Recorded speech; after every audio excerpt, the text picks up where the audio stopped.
سلام به همه دوستای عزیزم، به کانال گلریز فود خوش اومدین. امروز میخوام براتون یه میان وعده خوشمزه و این نوشیدنی خوشمزه تر درست کنم. پس با من همراه باشید.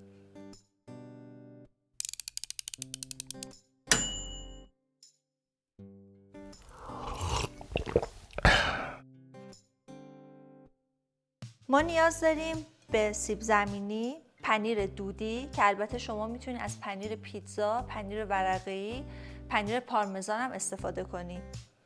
ادویه مخصوص سیب زمینی، نمک، فلفل، پودر سیر، پودر کره دودی، روغن زیتون. من سیب زمینی رو میخوام توی ایرفرایر درست کنم، همون سرخ‌کن بدون روغن. شما توی ماکروفر، سولار و البته توی قابلمه هم میتونین درست کنین به راحتی. میتونین کف قابلمه رو نمک بریزین و سیب زمینیاتون رو بچینین روی نمک. خیلی هم سیب زمینیتون خوشمزه میشه. من از سیب زمینی توی این ابعاد استفاده میکنم چون هم خیلی ظاهر خوشگل‌تر و جذاب‌تری داره، همین که مزه‌اش فوق‌العاده میشه. بریم که با هم آماده‌اش کنیم. اول از همه ما نیاز داریم به یه ظرف بزرگ. سیب زمینی‌ها رو میریزم داخلش. ترجیحاً سیب زمینیتون با پوست باشه، خیلی باحال‌تر میشه. یه کمی روغن زیتون، خیلی کم، نمیخوام چرب شه. پودر سیر،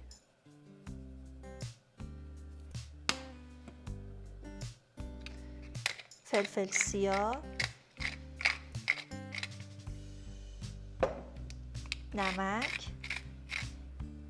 آویشن یادم رفته بود بگم، البته که دل بخواهیه، اگه دوست داشتین میتونین بزنین ولی خیلی عطر خوبی میده به این سیب زمینی.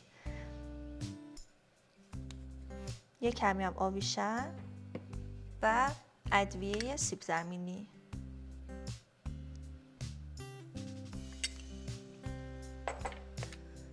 پودر کره دودی،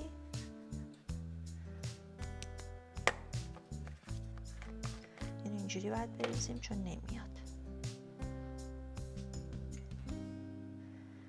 بچه این خیلی عطر خوبی داره، این ادویه قشنگ عطر کره رو حس میکنی، یعنی بهتون پیشنهاد میکنم که حتما یه بار امتحانش کنید. حالا دستکش بپوشم تا این مواد رو کامل با هم ترکیب کنم.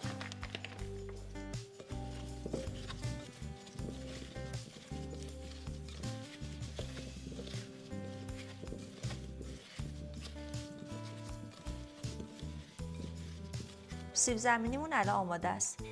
بریم که بریزیمش توی دستگاهمون.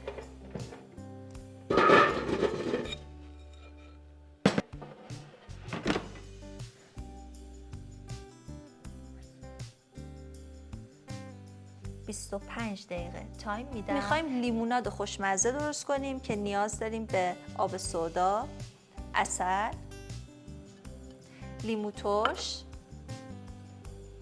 یه لیوان رو انتخاب کنین که ترجیحاً بلند باشه. اول از همه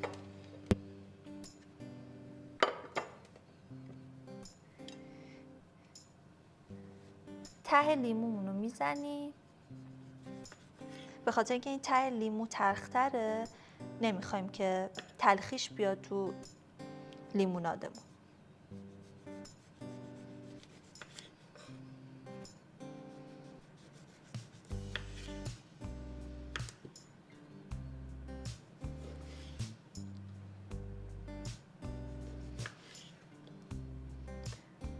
چهارتاش میکنیم. این لیموها رو میریزم توی لیوان.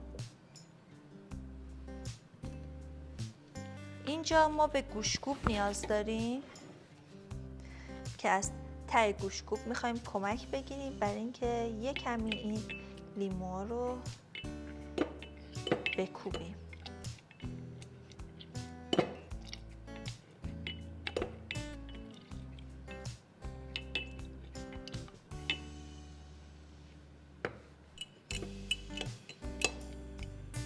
الان برای شیرینیش من از عسل استفاده میکنم. شکرم میتونیم بریزین اگر دوست دارین شیرینیش زیاد باشه، مقدار عسل یا شکرتون رو بیشتر کنین.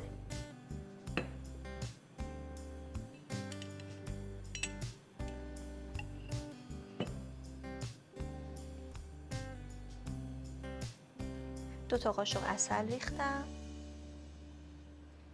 کامل، چون ما از آب گرم نمیتونیم استفاده کنیم برای حل کردن عسل. همینجوری با قاشق کامل هم میزنیم تا عسلمونم حل بشه.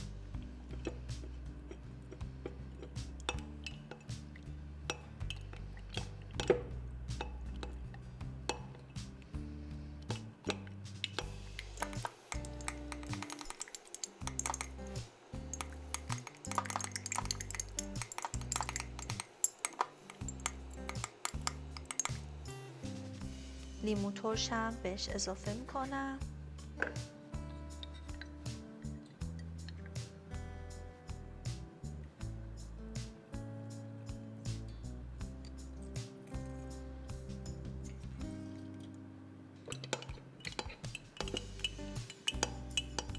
کامل عسلمون حل شده. الان یخ رو اضافه میکنم.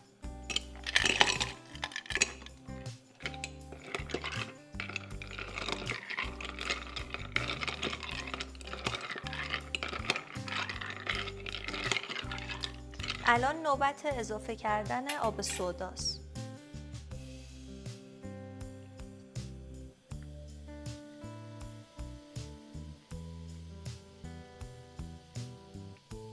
برای گارنیشش میخوام از لیمو استفاده کنم.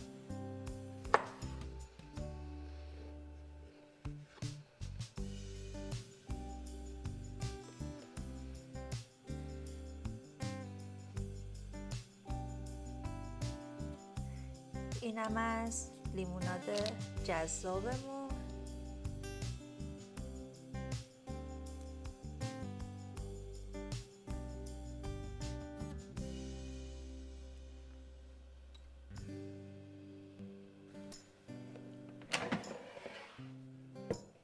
سیب زمینیمون بله کامل پخته.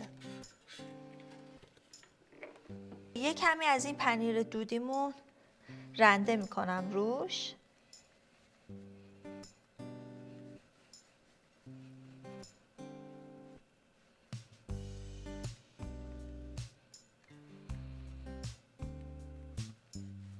و تمام.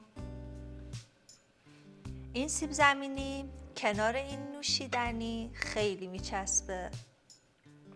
اگه از این آموزش لذت بردید خیلی خوشحال میشم به کانال من سابسکرایب کنید، ویدیو رو لایک کنید و حتما نظراتتون رو برام کامنت بذارید. امیدوارم که این میان وعده خوشمزه رو حتما درست کنید و لذتش رو ببرید.